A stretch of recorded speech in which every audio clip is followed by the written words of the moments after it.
Speaker Johnson said he tried in vain to get a meeting with then President Joe Biden and couldn't get one. Finally got one. He thought it was going to be the two of them speaking. He comes in, he says, I think it's an ambush. All these other aides were there. But then they spoke privately. And Johnson talks about what happened, number 19.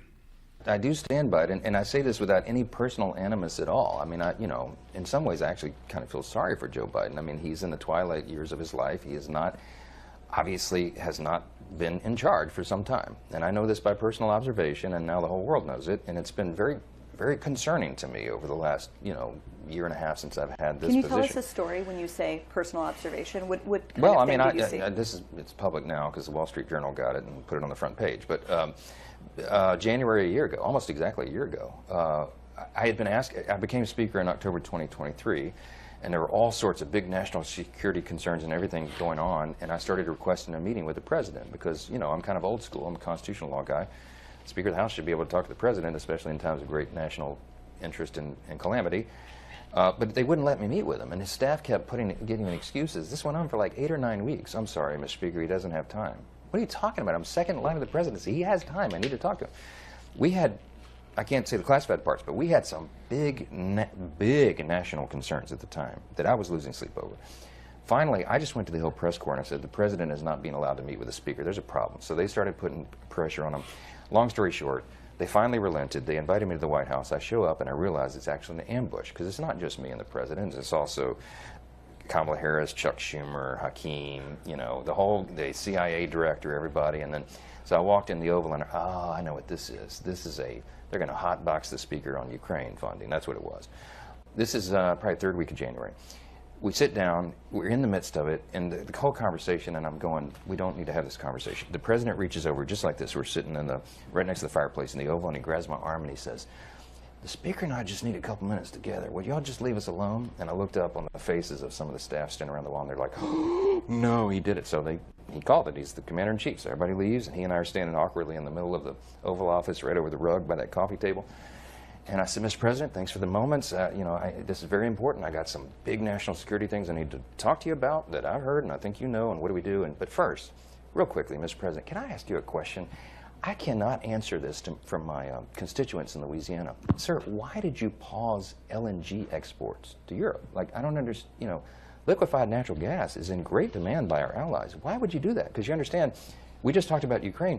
You understand you're fueling Vladimir Putin's war machine because they got to get their gas from him, And he looks at me, stunned with this, and he said, I didn't do that. And I said, Mr. President, yes, you did. It was an executive order, 3 weeks ago. And he goes, no, I didn't do that. And he's arguing with me. I said, Mr. President, respectfully, could I go out here and ask your secretary to print it out? We'll read it together. You definitely did that. And he goes, oh, you talk about natural gas. Yes, sir. He said, no, you misunderstand. He said, what I did is I signed this thing we're gonna conduct a study on the effects of LNG. I said, no, you're not, sir. You paused it. I know. I have the export terminals in my state. I talked to those people this morning. This is doing massive damage to our economy, national security.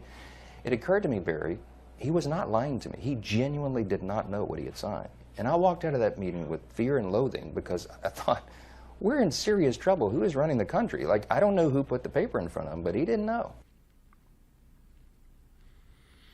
Now, the Attorney General of Missouri is named Andrew Bailey, and he is demanding that the DOJ investigate Biden's obvious cognitive decline to determine whether or not the bills, the pardons, the other things he signed are in fact valid, as somebody raised on this program a couple weeks ago.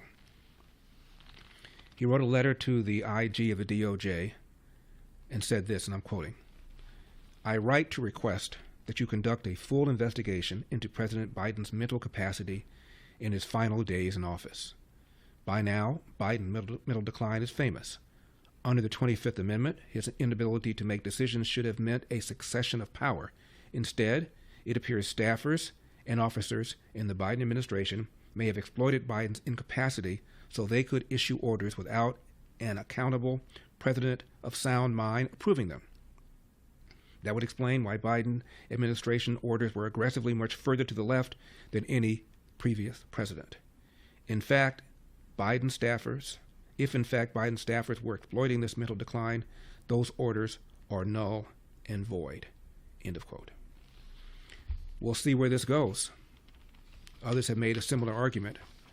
I told you before, Biden was not determined to be mentally incompetent, and for the 25th Amendment to be invoked, his cabinet members would have had to approach him to make that determination. So I doubt whether anything can be done to undo what's happened. But it's pretty obvious that, at least as far as that particular executive order on LNG, he had no idea he signed it. Scary. For full shows, live and on demand, it's Salem News Channel.